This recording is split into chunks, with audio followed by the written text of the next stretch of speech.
If you'd like to learn how to draw an apple that looks a little more real, then why not show it in a couple different ways too?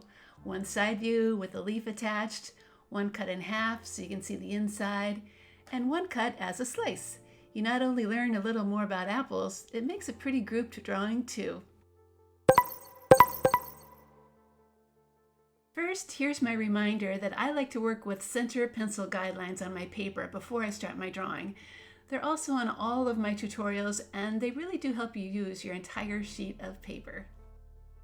Let's begin with that whole apple on the left. I'm making it about this tall and this wide.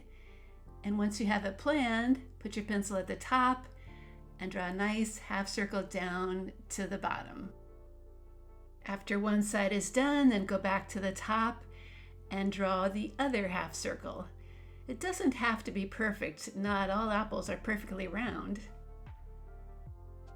Let's add the stem now, starting inside the round shape and drawing a line up and coming down. Afterwards, a little curve at the bottom will help show that this apple is round.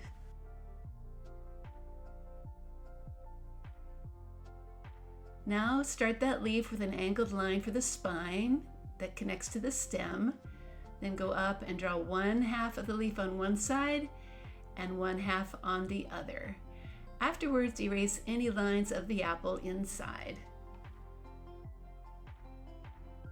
After we have that leaf shape in place, then we can draw just a few angled V shapes to give it a little more texture.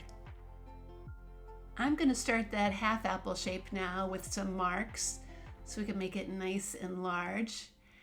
After you have it planned, then draw one side as a large C shape.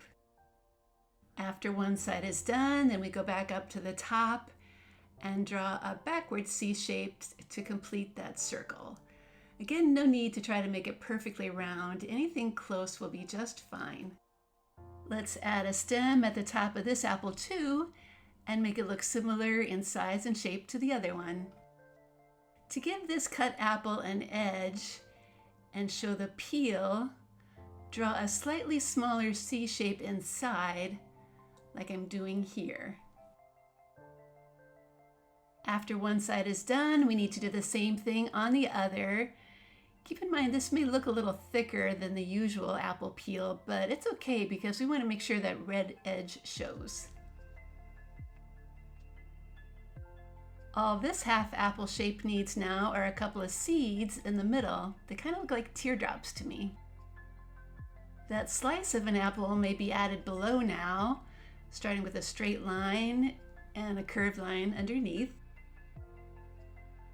If then we add a curved line inside like this, it looks like the section of an apple. That section needs one or more seeds inside as well.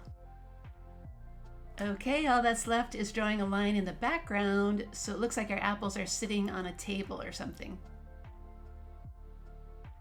Okay, now you're always welcome to add more things to your drawing, but I'm going to stop here and start tracing all my lines with a marker. After the tracing is done, it always helps to erase any extra pencil lines that are still showing. Now the crayons can come out. I'm going to start with red for my apple on the left. Now if you'd like, this is a good project to try adding a shadow on the edges. You just have to press extra hard with whatever color you're using.